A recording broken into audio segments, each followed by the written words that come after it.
Anda menyaksikan Kompas Bisnis Saudara bersama saya Yan Rahman. Kesepakatan dagang reciprocal alias Agreement of Reciprocal Tariff antara Indonesia dengan Amerika Serikat memuat poin bahwa platform digital asal Amerika Serikat tidak diwajibkan membayar kompensasi maupun lisensi kepada perusahaan pers tanah air. Sejumlah pihak khawatir ini akan berpotensi mereduksi nilai ekonomi dan kualitas jurnalistik nasional. Naskah perjanjian ini ataupun Perjanjian Dagang Indonesia AS di bagian 3 tentang perdagangan dan teknologi digital memuat pasal yang mengatur persyaratan bagi penyedia layanan digital. Dalam pasal ini tertulis bahwa Indonesia tidak akan mewajibkan penyedia layanan digital AS untuk mendukung organisasi berita domestik melalui lisensi berbayar, berbagi data pengguna, dan model pembagian keuntungan. Berbagai pihak menilai kesepakatan dagang antara Indonesia dan AS yang melarang penerapan kewajiban kompensasi untuk perusahaan platform digital berpotensi memperlebar ketimpangan nilai ekonomi, khususnya antara platform global dan media nasional, sehingga mengancam kualitas jurnalistik nasional.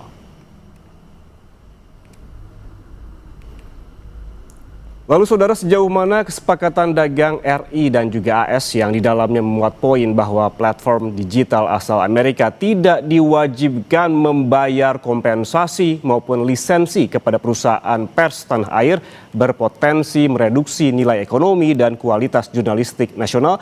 Kita bahas bersama praktisi pengembangan media Helena Rea. Selamat pagi waktu Indonesia, Mbak Helena.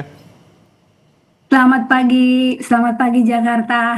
Oke, Mbak Helena, ini kalau kita melihat yang berkembang informasinya akhir-akhir ini, sebetulnya seberapa besar kesepakatan dagang antara Indonesia dengan Amerika Serikat berpotensi mereduksi nilai ekonomi dan juga kualitas jurnalistik nasional? Ada dua layer yang bisa dilihat kalau pertanyaannya seberapa besar dampak dari reciprocal agreement ini terhadap jurnalisme Indonesia. Yang pertama dari sisi bisnis.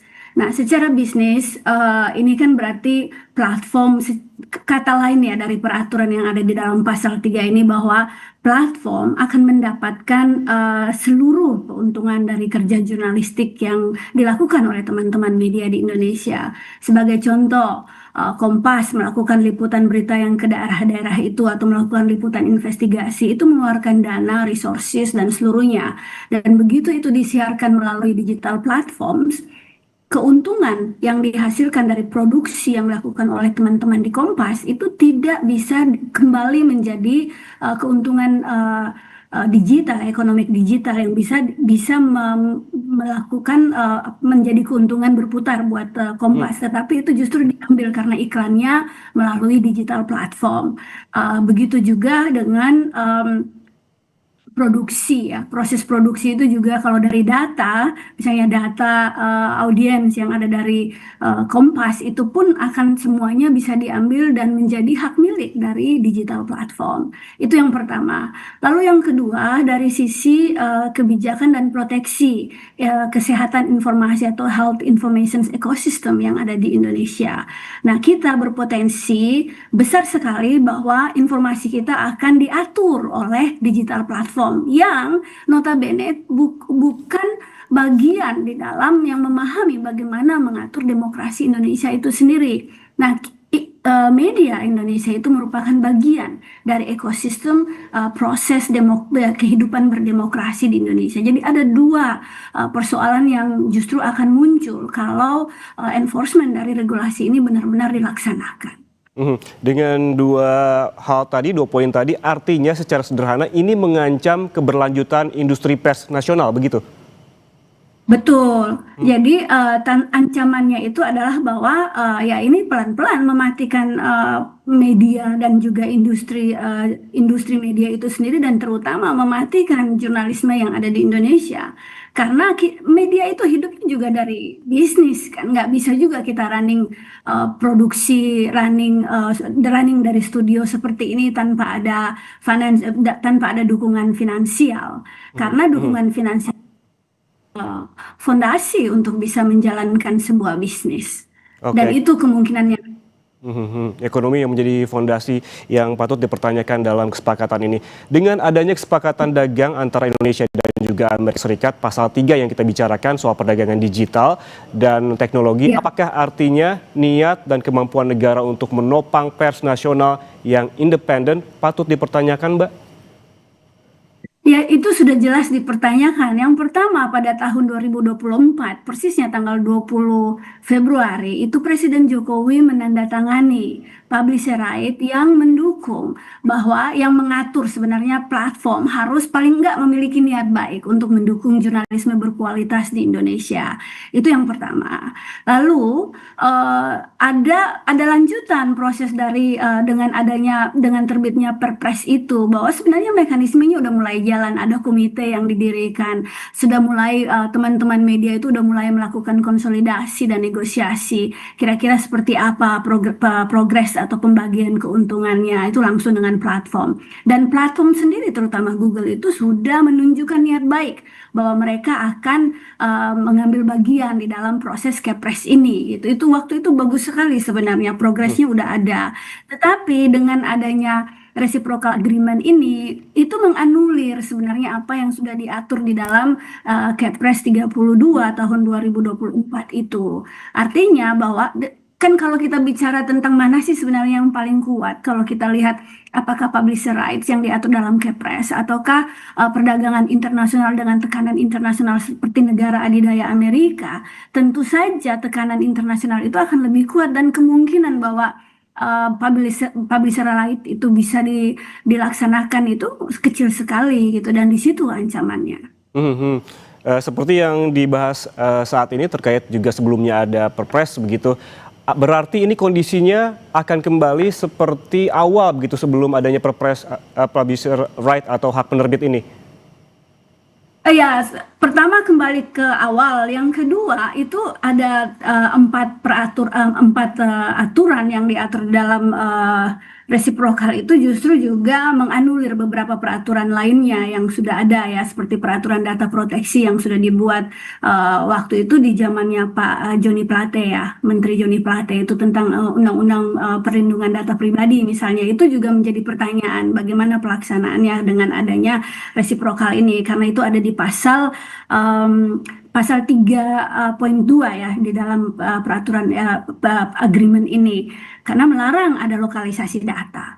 Nah, sementara lokalisasi data ini justru menjadi currency dari digital economy. Jadi kalau misalnya datanya di Indonesia itu dilarang, bahwa kita boleh mengatur, kita punya datafikasi kita sendiri, itu kan aneh gitu loh. 285 juta data orang Indonesia itu dialirkan semuanya keluar, dibebaskan semuanya keluar, termasuk seluruh data yang menyangkut informasi-informasi penting ya tentang individu yang ada itu ya, perilaku kita, tentang apa yang kita sukai, tentang kesehatan, bahkan informasi kesehatan kita, pandangan politik kita, itu semua dikomodifikasi oleh platform dan menjadi sebuah nilai ekonomi buat mereka. Sementara itu bagaimana proteksi terhadap individunya itu juga tidak diatur. Jadi tidak ada pengawasan terhadap itu yang menjadi permasalahan, dan mengancam mengancam kita punya demokratisasi. Oke, berarti memang proteksi secara pribadi juga patut dipertanyakan. Jika kita bandingkan Mbak Lena dengan negara dekat dengan Indonesia saja, Australia, dengan bargaining code-nya yang mampu melindungi pers dalam negeri baik dari segi ekonomi maupun independensinya. Artinya posisi tawar Indonesia ini sangat lemah atau bagaimana? Iya, kita sangat lemah ya, karena negara-negara lain, terutama negara maju ya, seperti Australia, itu dengan media bargaining code-nya itu sudah disahkan itu jauh sebelum kita mensahkan itu 3 tahun sebelumnya, itu di tahun 2021. Dan dengan peraturan itu sendiri ketika dilaksanakan, media Australia itu atau platform itu sudah membayar atau mendapatkan keuntungan hampir mungkin lebih dari 200 juta dolar Australia, yang dengan dana itu menguntungkan, menghidupkan kembali jurnalisme yang ada di Australia, terutama media-media yang mempunyai niche ya, seperti media berbahasa lokal atau media-media yang notabene bukan dimiliki oleh perusahaan-perusahaan besar ya, atau oleh yang tidak dimiliki oleh orang yang punya duit. Ini media komunitas misalnya, media yang berbahasa, media khusus untuk perempuan misalnya, atau media yang khusus mengatur, memberitakan informasi-informasi yang sifatnya niche, sifatnya lokal gitu.